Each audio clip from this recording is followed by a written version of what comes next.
Efesios 3:11.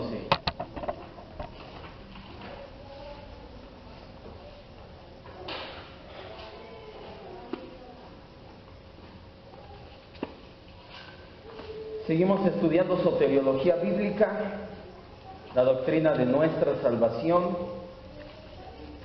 Este es el tema número 8 apenas, sistemas soteriológicos, parte 4. Efesios 3:11 nos dice: conforme al propósito eterno o al decreto eterno que hizo en Cristo Jesús, Señor nuestro. Dios haciendo un decreto desde la eternidad, basado en Cristo, ese decreto, un decreto para salvación. Vamos a orar, cierre sus ojos y vamos a decirle: Señor y Dios, te damos gracias en esta tarde noche ya, en la cual nos permites alimentarnos de tu palabra, que es viva y eficaz. Pero rogamos que estas enseñanzas, al igual que siempre, sean no solamente para llenar nuestro conocimiento, sino para transformar nuestra vida. No permitas que seamos personas que sabemos mucho, pero que vivimos poco, Señor. Ese no es el motivo por el cual queremos aprender. Queremos conocerte, pues no podemos amar a quien no conocemos. Queremos conocerte por el único medio posible, que es tu palabra, para poder reflejarte al mundo, Señor. Gracias en el nombre de Jesucristo, tu Hijo amado. Amén, Señor. La clase anterior hablamos acerca de dos sistemas soteriológicos basados en el sinergismo. ¿Qué es el sinergismo? Le recuerdo, es aquellos que creen entre la cooperación de la gracia de Dios y la voluntad del ser humano. Ya lo vimos hace tiempo, hablamos acerca de lo que es la gracia de Dios, cómo se aplica en el ser humano para salvación y para vida, la manera en que tratas la gracia, eres sinergista o monergista. Hay dos sistemas muy parecidos en el sinergismo. El arminianismo clásico, vimos que su acrónimo es FACTS, que en inglés significa hechos, contrasta diametralmente con el tulip. Vaya, son dos puntos totalmente opuestos. En un lado y en el otro está el tulip y en el otro está el FACTS. El tulip es diametralmente opuesto. Este sistema fue postulado por los remonstrantes en Holanda en el año 1610 y fue declarado y rechazado y declarado herético por el sínodo de Dort en 1619. El segundo sistema que vimos es el arminianismo wesleyano, promovido por John Wesley en el siglo XVIII. Esta postura vimos que deja la salvación sin decretos divinos. No hay decreto. Dios no decreta nada. La salvación está completamente en manos de los seres humanos. Si te pierdes, es totalmente tu culpa, lo cual es cierto, no estamos diciendo que no, eso sí es una verdad, pero también son dos planos paralelos: la voluntad de Dios, la soberanía de Dios y la voluntad humana. Si se salvan, dicen ellos, es porque cooperaste con la gracia previniente de Dios y así se logró la gracia eficaz que te salvó. Hay unos cuantos sistemas soteriológicos más basados en el sinergismo, hay dos más que no merecen nuestra atención más que solo mencionarlos brevemente. Es el tomismo o dominiacismo, el dominico, el tomismo, sistema dominico. Este es bueno. ¿Qué habla? ¿Quién lo postula? Tomás de Aquino, teólogo católico, perteneciente a la orden de los frailes dominicos. Por eso es el sistema del tomismo o dominico, porque lo postularon o lo defendían los frailes dominicos. Sostiene la incapacidad natural del hombre, que la gracia de Dios capacita físicamente a los hombres para que puedas elegir a Dios. No es más que otro tipo de semipelagianismo a final de cuentas. El redentorismo es otro.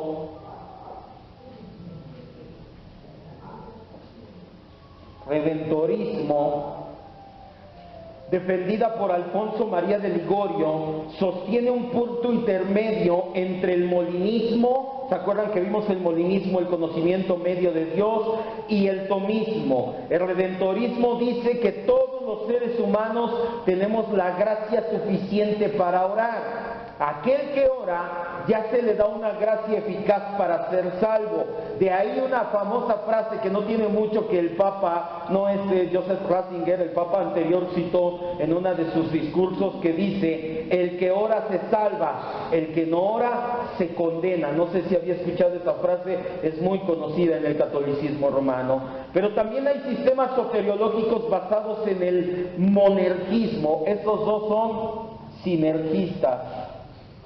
Pero también hay sistemas que se basan en el monergismo. ¿Qué es el monergismo? Que creen que toda la obra viene de parte de Dios. El primero es el universalismo. El universalismo se remonta al siglo III con Orígenes de Alejandría. El universalismo es la creencia de que al final, ya cuando se acabe el mundo, cuando todo termine, todos los seres humanos van a ser salvos por la pura gracia de Dios. Tú no hiciste nada, no lo merecías, no pasaste nada, no viviste nada. Al final de los tiempos Dios va a hacer salvos a todos por pura gracia. Nadie va a sufrir tormento eterno en el infierno como justo pago por sus pecados. El universalismo de Orígenes se basa en el concepto de la apocatástasis.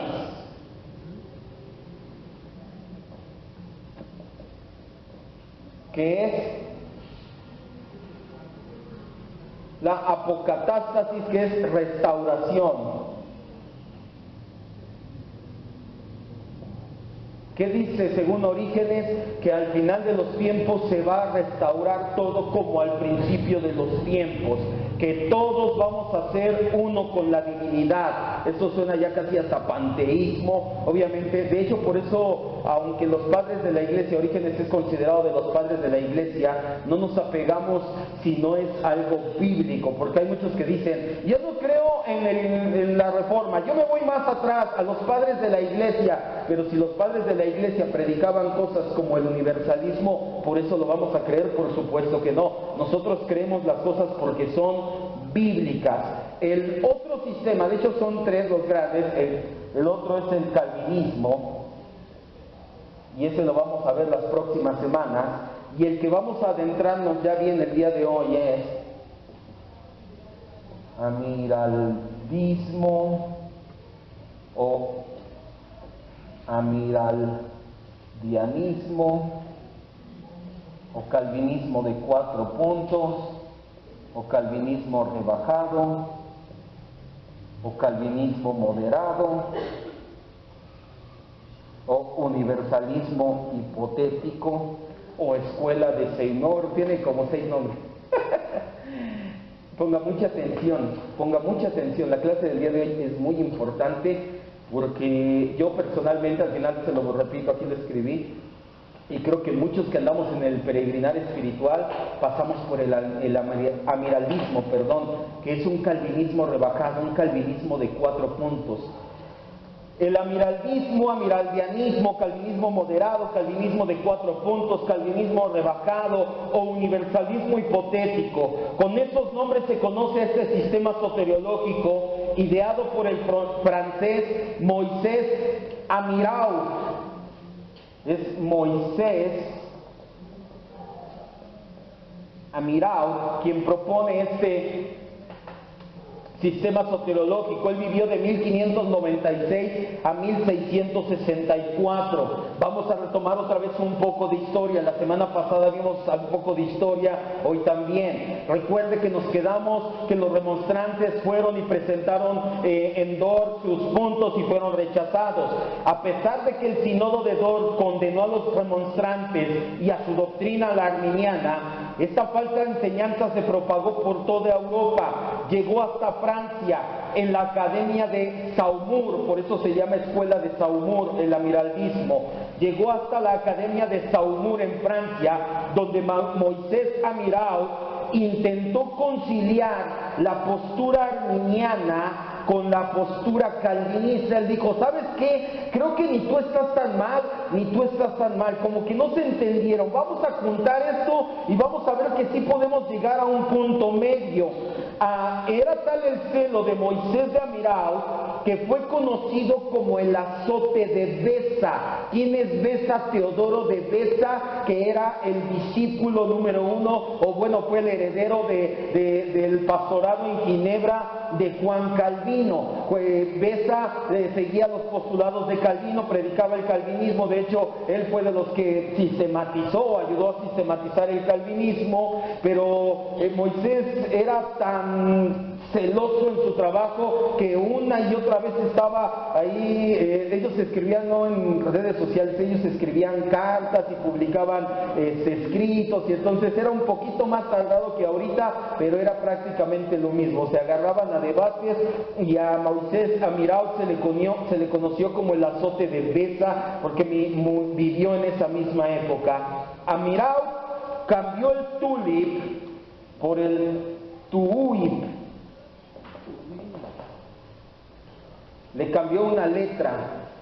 Ay, nada más por eso, pues ya lo hubieran dejado. Ahorita vamos a ver que tiene unas implicaciones tremendas. Es decir, que él se apegaba a 4 de los 5 puntos de la soteriología reformada clásica. Por eso se le conoce como calvinismo moderado, calvinismo rebajado o calvinismo de 4 puntos. Porque él decía, nosotros creemos en 4 de los 5 puntos. De hecho, este hombre, Moisés Amirault, era un hombre que había comido de las fuentes de Calvino, yo creo que más, dicen muchos historiadores, que Teodoro de Beza, que leyó una y otra vez todos los estudios de Calvino, todos sus sermones que dejó escritos, y los analizó exhaustivamente, y con pruebas él decía, ¿sabes qué? Calvino, el instituto tal y tal y tal, dijo esto, que se apega a esto. Calvino, en la regla de oro de la religión cristiana, dijo esto. Calvino, y entonces citaba para todo Calvino para llegar a estos puntos. El tuib. ¿Qué es el amiraldismo? Los amiraldianos rechazan el tercer punto del tulip. ¿Qué es la L en el tulip? Limited expiación. ¿Qué es? Expiación limitada. Él decía que el tulip, que esta no, que esta se ponía con universal expiación, con expiación universal. Cambiaba una letra, pero le cambió todo. Él rechazaba el tercer punto del tulip, que es la expiación limitada, que enseña que el sacrificio y muerte de Cristo es eficaz solamente para los elegidos o predestinados para salvación. Cuando nos metamos en las siguientes semanas a estudiar el calvinismo, nos vamos a detener en cada uno de los puntos, y ahí mismo vamos a ir haciendo preguntas y vamos a ir viendo muchos textos bíblicos, porque a mucha gente no le cuadra. Porque personalmente a mí también se me atravesó en la garganta espiritualmente un tiempo la expiación limitada, por textos como Juan 3:16, como primera de Juan 2:2, donde dice, y Él es la expiación por nosotros, y no solamente nuestros pecados, sino los de todo el mundo. Y muchas citas donde dice, yo deseo que todos sean salvos, yo deseo que todos vengan a mí, pero yo solamente mando a morir a mi hijo por los elegidos, y de repente eso choca mucho. Por eso es que cuando Moisés Amirault promueve el amiraldismo, mucha gente se queda fascinada y dice, tiene razón, los otros puntos tiene razón, los últimos también, y Cristo murió por todos. Ahorita vamos a ver si es verdad.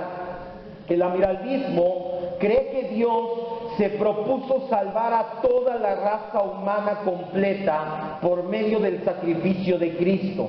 Pero al ver que nadie, a causa de la depravación, iba a creer en el Evangelio, entonces ahora Dios se dispuso a escoger de los hombres aquellos que Él salvaría.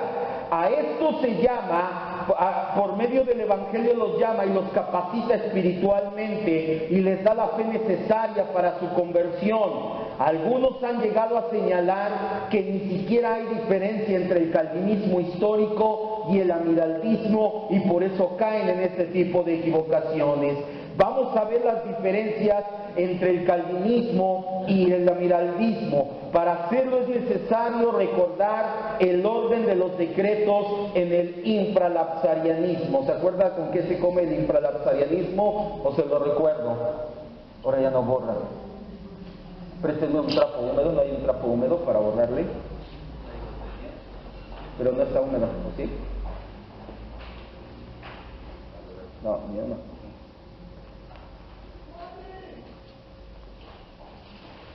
¿Sí se acuerda más o menos?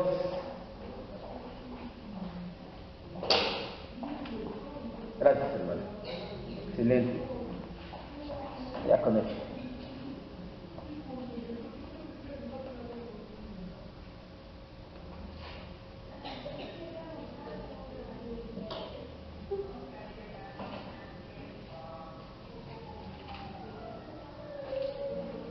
¿Sí se acuerda que vimos el decreto de Dios?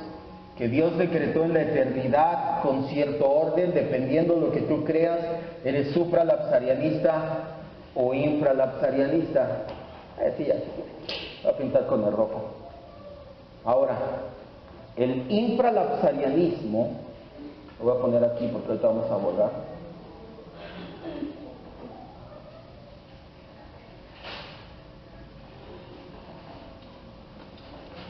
El infralapsarianismo nos dice que el orden número uno, la creación. Que Dios en su mente dijo, voy a crear todo, voy a crear al ser humano. Número dos, que Dios dijo, voy a permitir la caída o el pecado original. Que número tres, ahora sí de todos esos seres humanos caídos, voy a elegir los salvos. Número 4, voy a reprobar a los demás, no los voy a elegir. Número 5, voy a proveer la cruz para que sean salvos. Y número 6, voy a llamar a los escogidos por medio del Evangelio. Eso es el infralapsarianismo, y le decía que es a lo que se apega comúnmente el calvinismo histórico. Los amiraldianos concibieron un tercer orden en el decreto divino que ellos mismos llaman el sublapsarianismo, que no tiene nada que ver con el supra. Número 1, la creación. Y lo voy a dejar aquí para que ahorita veamos cómo el orden en el cual Moisés Amirao concibe el decreto de Dios hace que se caiga todo completamente.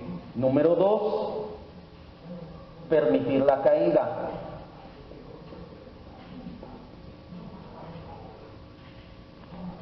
Número 3, y aquí empiezan los problemas, proveer la cruz para todos, para toda la humanidad. Según el amiraldianismo, Dios en su mente dijo, voy a crear al ser humano, voy a dejar que el ser humano peque, voy a proveer a Cristo, a mi Hijo Jesucristo en la cruz del Calvario para salvarlos a todos. Número 4, voy a elegir algunos para salvación. ¿Cómo lo elige? Basado,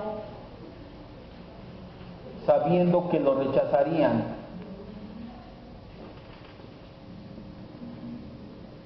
Número 5, reprobar al resto.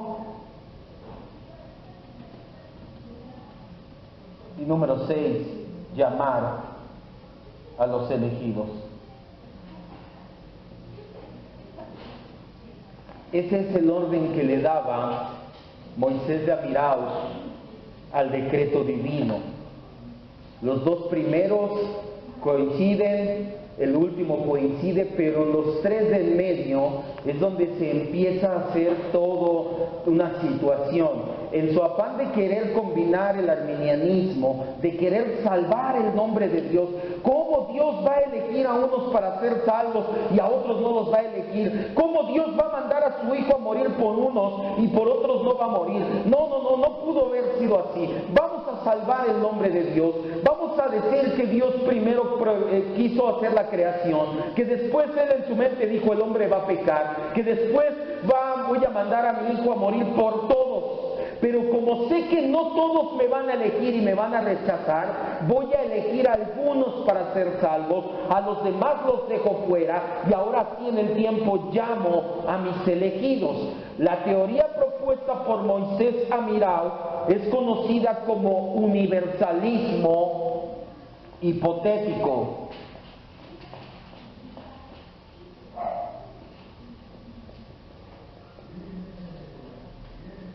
Universalismo hipotético. Proponía que su fórmula estaba de acuerdo con los cánones de Dort. ¿Qué significa esto? Por eso les decía, era un hombre celoso y estudiado. Él leyó los cánones de Dort en 1619, ya se redactaron, y empezó a encontrar los huecos que había en los cánones de Dort. Como muchas veces, no sé si se ha dado cuenta que muchos abogados encuentran huecos en la ley y dicen, ahí no dice si tienen que casarse hombre o mujer, ahí nada más dice que el matrimonio es la unión legal de dos personas, entonces puedes casar dos hombres, y a base de esos huecos es que se hacen los chanchullos muchas veces. Al igual, este hombre encontró huecos en los cánones de Dort, dijo, aquí no dice esto, aquí no dice lo otro, aquí dice lo aquello.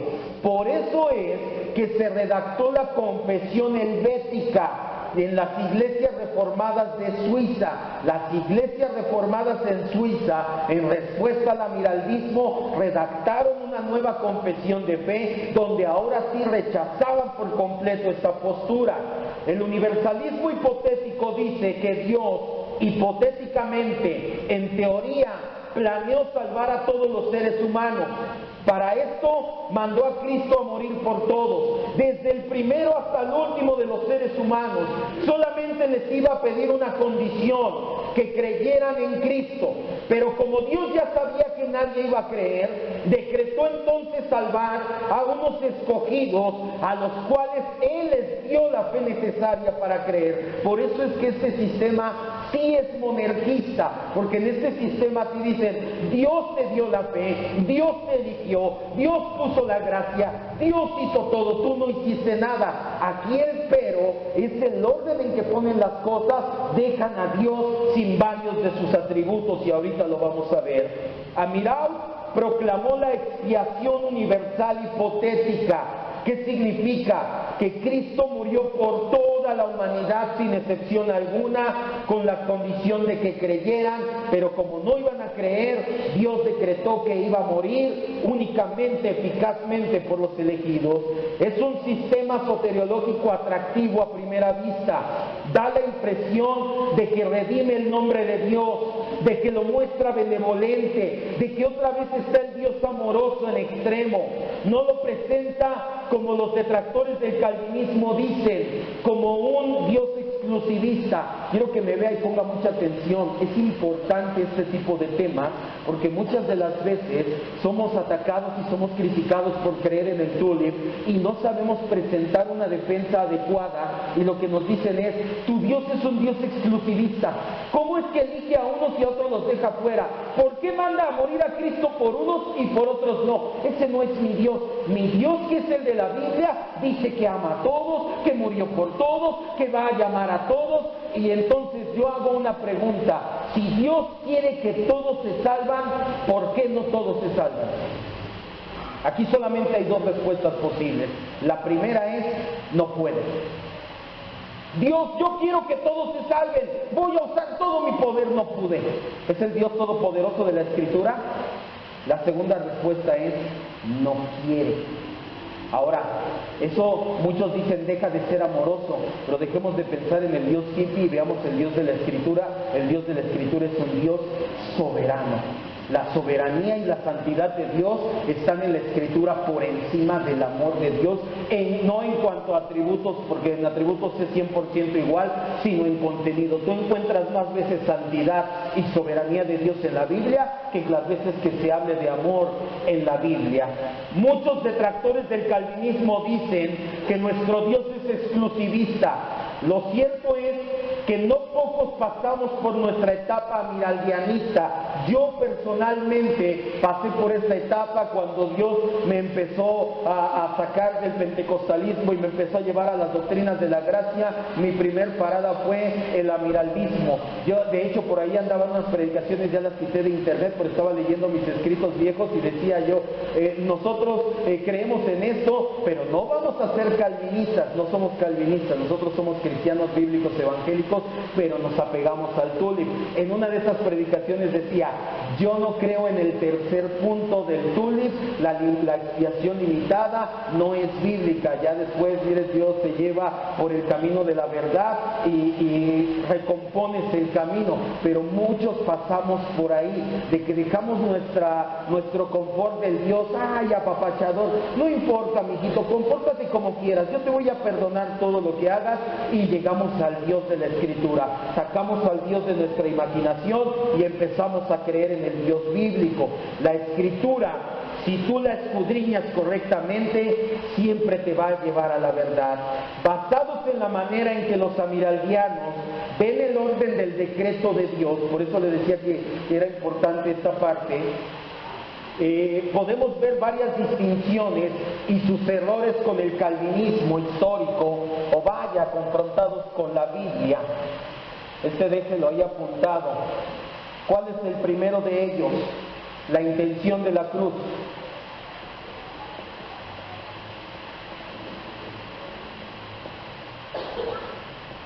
Cuando nos referimos a cruz, nos referimos al sacrificio de Cristo. El primer error que se comete, si nosotros seguimos este orden, el sublapsarianismo, y creemos que sí, Cristo vino a morir por todos, y que Dios ama a todos, y que Dios proveyó salvación para todos, pero que al final nada más dijo unos cuantos van a ser salvos, el primer error que encontramos es el amiraldianismo propone que el plan, que la intención de la cruz era salvar a toda la humanidad por el sacrificio de Cristo. A diferencia de esta idea, la Escritura, nos dice que cuando Cristo fue a la cruz, no lo hizo con la intención de salvar al mundo entero, sino de salvar a sus ovejas. Juan 10, 11 y 15.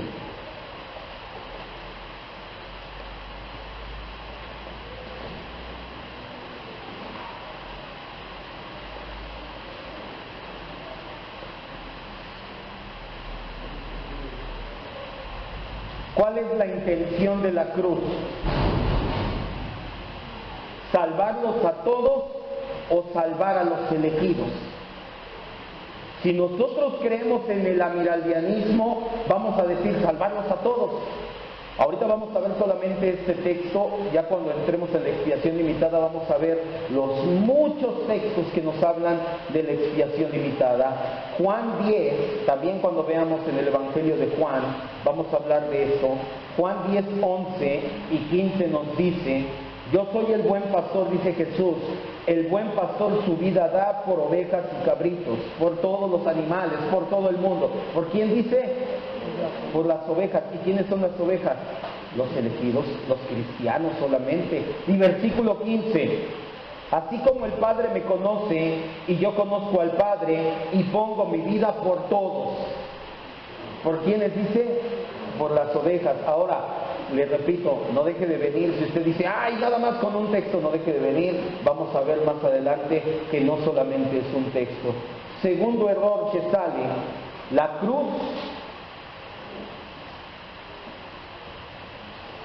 es un experimento corregido. La cruz se vuelve un experimento corregido. Dios se propuso salvar a todos por medio de la cruz, pero con base en que ningún hombre sería salvo, propone entonces cambiar la intención de la cruz para salvar a aquellos a quienes decide escoger después de haberse propuesto salvar a todos. ¿Sí se da cuenta de que se contradice demasiado? Vamos a ponerlo así. ¿Se acuerdan que vimos en la serie de esclavos y les decía yo?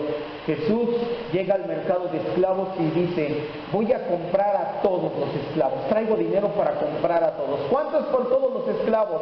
100 dracmas, 100 denarios, 1000 denarios, 10,000 talentos, lo que usted quiera. Está en el mercado de esclavos del pecado y le dice 10,000 talentos, traigo 20,000 talentos, voy a comprar a todos, nada más deme a él y a él. Por fin, o sea, ¿me vino a salvar a todos o vino a salvar a unos cuantos nada más? Hizo una cosa u otra. El pensar esto es como un segundo pensamiento de parte de Dios. Desde este punto de vista, la cruz, no podemos decir que haya sido el plan A de salvación, sino solamente un experimento divino que fue corregido. Surge la pregunta, ¿Dios se equivocó en su primer plan? ¿Será cierto? Efesios 3:11.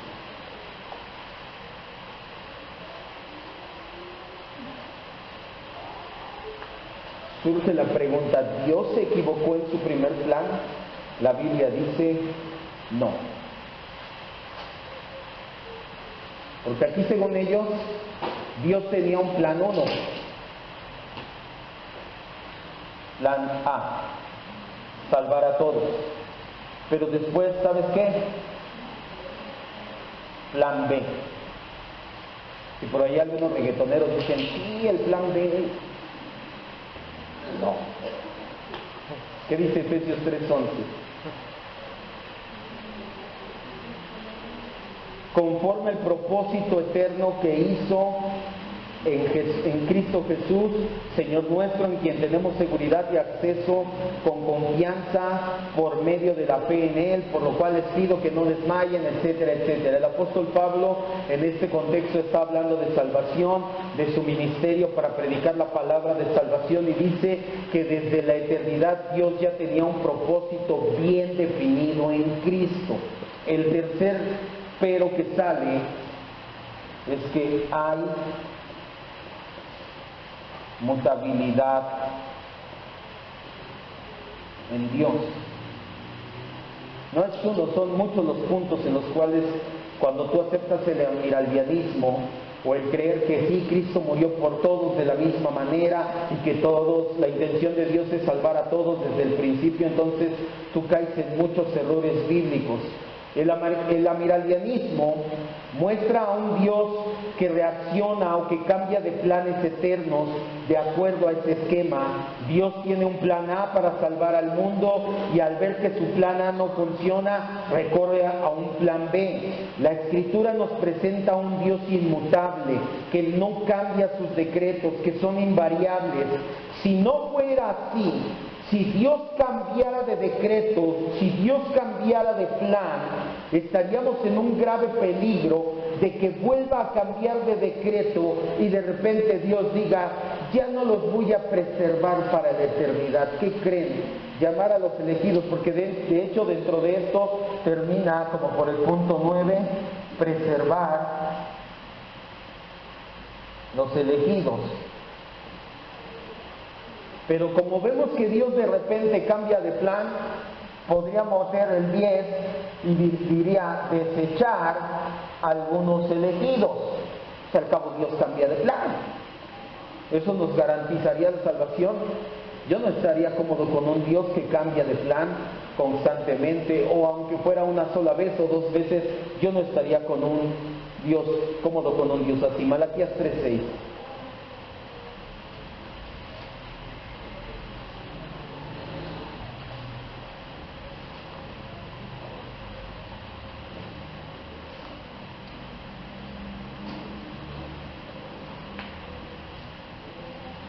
Porque yo Jehová no cambio, por esto hijos de Jacob no han sido consumidos. Cuando vimos los atributos de Dios, vimos la inmutabilidad divina. Dios no cambia, nunca ha cambiado, nunca cambiará. ¿Se acuerda que vimos eso? Y si no, vea sus apuntes, escúchela en internet. La inmutabilidad no es que nada más no cambia de opinión, que nunca ha cambiado. Desde la eternidad es Padre, Hijo, Espíritu Santo, es eterno, es todo lo que ha sido, y hasta la eternidad siempre va a ser igual. Nunca ha cambiado de plan, de decreto, de parecer, de nada. Y si nosotros nos apegamos al almiralianismo, primero dijo plan A, todos salvos, después cambió y dijo plan B, salvos o elijo solamente algunos para ser salvos. Otro, ¿qué número vamos? 4. La cruz no sería un decreto.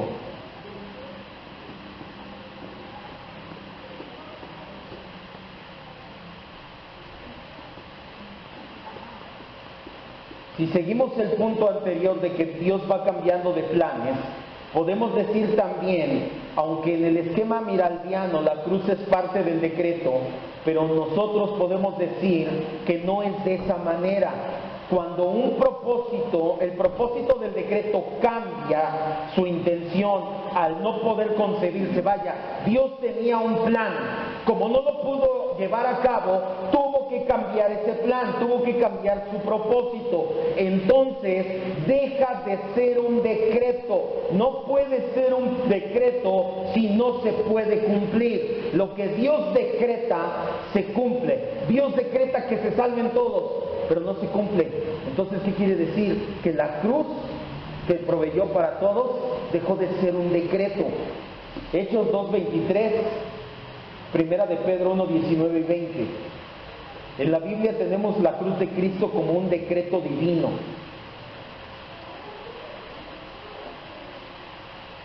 Para que un decreto sea tal, se tiene que cumplir.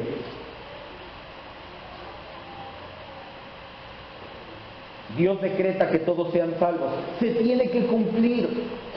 Si Dios decreta que todos sean salvos y no se cumple, ya no es un decreto. Y aunque ellos digan, pero sí, la cruz está dentro de mis decretos, pero no se cumplió porque Él proveyó la cruz para todos, pero no todos se salvaron, dejó de ser un decreto. Pero ojo, la Biblia dice que la cruz es un decreto. Hechos 2:23 dice: a este, hablando de Jesús, fue entregado por el determinado, ¿qué dice? Consejo. ¿Se acuerda que vimos cuando hablamos del decreto que la palabra consejo es decreto? Por el determinado decreto y anticipado conocimiento de Dios, y lo mataron y lo prendieron por manos de inicuos. ¿Qué está diciendo? Que el sufrimiento de Cristo estaba decretado. Dios dijo, decreto que mi hijo muera en la cruz con un propósito. ¿Pasó? Sí pasó, y sí se cumplió, y el propósito fue que los elegidos fuéramos salvos. Primera de Pedro 1:19 y 20.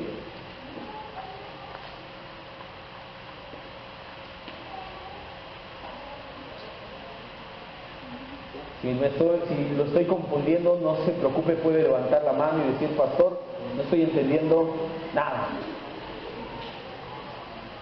No hay ningún problema, nos regresamos. O escuche nuevamente la predicación en internet, lleve sus apuntes, ahí mismo subo yo mis apuntes, coteje con la predicación, mis apuntes, los suyos y en internet, para que no se vaya perdiendo este tipo de clases, para que veas, son muy todas, vaya, cuando hablamos de cristología, pero en este caso que nosotros nos apegamos al tulip, exactamente, nosotros somos calvinistas de 5 puntos, nos apegamos a la soteriología reformada, como le quiera llamar, y dice el apóstol Pedro que estemos preparados para dar razón de aquellos que demanden nuestra fe, que nos digan, a ver, dime, ¿por qué crees? ¿En qué crees? No, pues el pastor dice, porque yo lo digo. No, ahora no es lo mismo, sabes que no te lo puedo explicar exactamente bien, pero permíteme, escucha la predicación del pastor, o permíteme, mira, deja y saco mis apuntes y te lo voy diciendo, pero el hecho es de que usted quede convencido, o que quede evidenciado por medio de la escritura en lo que creemos, no nada más diga, pues porque el pastor dice que somos así. Primera de Pedro 1:19 y 20 dice que somos salvos con la sangre preciosa de Cristo, que fue de un cordero sin mancha y sin contaminación. Este cordero, este sacrificio, ya destinado. ¿Desde cuándo? Desde antes de la fundación del mundo, en la eternidad pasada, Dios decretó la cruz, pero no para todos, porque si la decreta para todos, pero no todos son salvos, dejó de ser un decreto. Y para que sea un decreto, Dios lo tiene que decir y se tiene que cumplir. Siguiente, deja a Dios, como decía hace rato, en impotencia divina. Dios quiso salvar a todos, pero no pudo, tampoco. El amiraldismo se presta para ver cierta impotencia en Dios, en el sentido de que Dios se había propuesto salvar a todos los hombres, pero fracasó porque su intento es frustrado, porque el ser humano es obstinado en pecar. Un Dios que no puede hacer que los hombres hagan lo que Él quiera no es el Dios de la Escritura, especialmente en torno a la cruz de Cristo. En la Biblia leemos que Él es el absoluto soberano. Daniel 4:35 nos da un ejemplo de esto.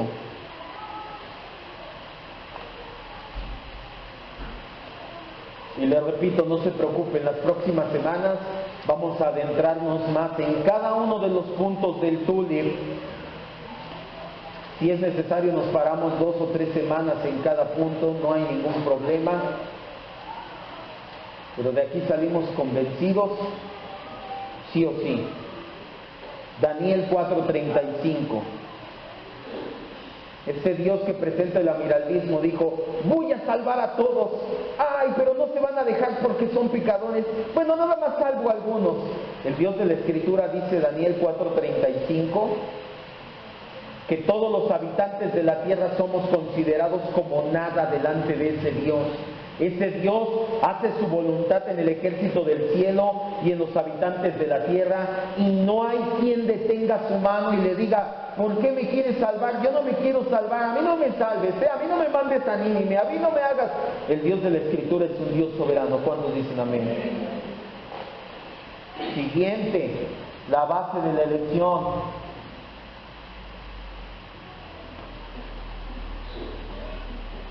La elección, nosotros vimos un tema llamado la cruz de la elección en el discipulado. Alguien dígame cuáles son los 4 aspectos de la elección.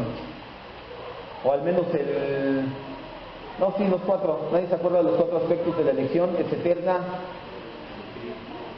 ¿Vale? No es eficaz, es eterna, es soberana y es libre. ¿Qué significa que es libre? Que Dios no se fijó en nada para elegir, que a Dios no lo movió que fueras bueno, que fueras malo, que tuvieras fe, que no tuvieras fe. A Dios no lo movió que ibas a hacer o que no ibas a hacer. A Dios no lo movió que le iba a quedar a deber al ser humano. ¿Cómo me voy a ver si no salvo a algunos? Dios pudo haber desechado a toda la humanidad y sigue siendo bueno y justo. ¿Cómo me voy a ver si solamente salvo a fulano y no salvo a su esposa? A Dios no lo movió nada. Él eligió libremente por su pura soberanía y voluntad.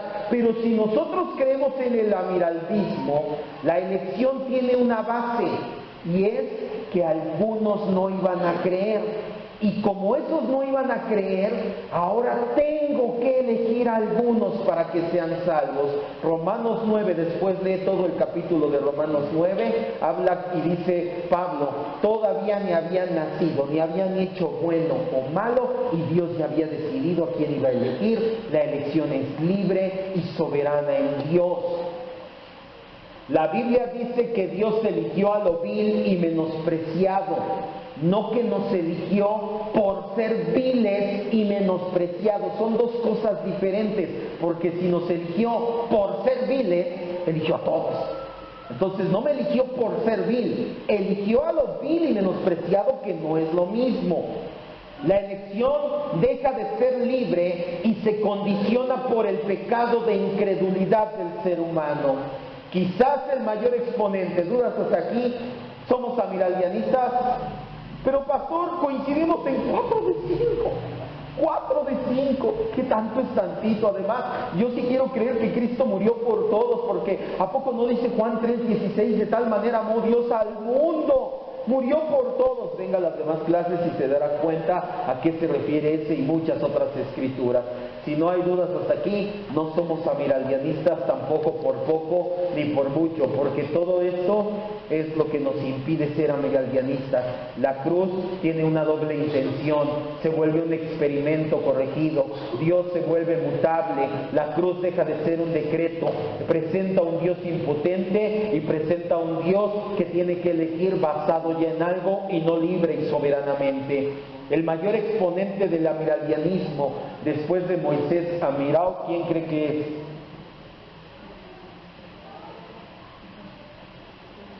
Richard Baxter. Y tiene un libro excelente llamado El Pastor Reformado. Excelente, de los puritanos ingleses. De eso ya tenía yo como un año que sabía que Richard Baxter es amiraldianista. Murió hace 300 años. El amiraldianismo se puede encontrar en varios grupos evangélicos en la actualidad. Muchos bautistas del sur, hablando de Estados Unidos, se les conoce como bautistas del norte o bautistas particulares, bautistas del sur o bautistas generales, que creen que la expiación es para todos, pues son los generales, o los particulares, que son los bautistas reformados también conocidos. Los bautistas del sur son amiraldianistas, la Iglesia Libre Evangélica de América, algunos dispensacionalistas, las iglesias bíblicas independientes, iglesias bautistas independientes. Usted no sabe cuántas iglesias hoy en día se apegan al amiraldianismo. Claramente no concuerda el pensamiento de Amirao con las escrituras, y en las próximas semanas vamos a estudiar parte por parte el sistema soteriológico llamado calvinismo, el tulip, que es al que nos apegamos como congregación, y vamos a despejar aún más dudas en cuanto a por qué no nos apegamos a ningún otro sistema soteriológico. Conforme vayamos viendo el tulip, vamos a ir descantando, por ejemplo, en la T de tulip, en la total depravación. ¿Por qué no somos pelagianistas? Porque Pelagio dijo que el pecado solamente hirió al ser humano, pero no lo mató. Y ahí nos vamos a dar cuenta, esto ya lo tenemos bien sentado, que eso no es verdad, que el pecado mató espiritualmente al ser humano. Por eso no somos pelagianistas, y conforme vayamos avanzando en cada punto, vamos a ir diciendo, por eso no somos universalistas, por eso no somos de esto, por eso no somos lo otro. Cuando lleguemos a la expiación limitada, entre esto le vamos a enseñar por qué sí somos de limitación o de expiación limitada, perdón. Si no hay dudas, vamos a orar y a dar gracias a Dios, a un Dios todopoderoso, a un Dios soberano, a un Dios que elige lo vil y menospreciado. De ahí nos eligió Dios, pero no fue una condición para que lo hiciera, pues toda la humanidad es vil y menospreciada. Tenemos un Dios cuyos decretos son eternos, son perfectos, son en Cristo. Tenemos un Dios que no tiene plan B de salvación. Tenemos un Dios perfecto. Tenemos un Dios amoroso, ciertamente. Que no se confunda tu corazón y pienses que si Cristo murió solamente por algunos, ¿dónde queda el Dios de amor? No tenía que morir por ninguno, absolutamente por ninguno, porque toda la raza humana es depravada espiritualmente, pecadora por elección. Y aquellos que somos elegidos somos salvos únicamente por gracia. Este sistema se apega al monergismo, no deja en la mano del ser humano ningún punto, pero lamentablemente comete el error de pensar que la expiación de Cristo es en el mismo sentido para toda la humanidad. Deja a Dios sin omnipotencia, deja a Dios sin soberanía, deja a Dios sin decretos eternos, deja la cruz de Cristo en ridículo, pues no pudo cumplir su primer cometido. Por eso no nos apegamos a este tipo de sistema soteriológico. Nosotros nos apegamos al tulip no por ser de Calvino, sino porque es el sistema que mejor concuerda con la Escritura, y así ha sido desde siempre. Está claramente trazado desde el Antiguo Testamento, y le agradecemos a Dios que nos haya abierto los ojos a esta verdad, a la verdad de la Escritura. No lo merecíamos, Señor, como no lo merece nadie en el mundo. Si tú nos has abierto los ojos es por gracia.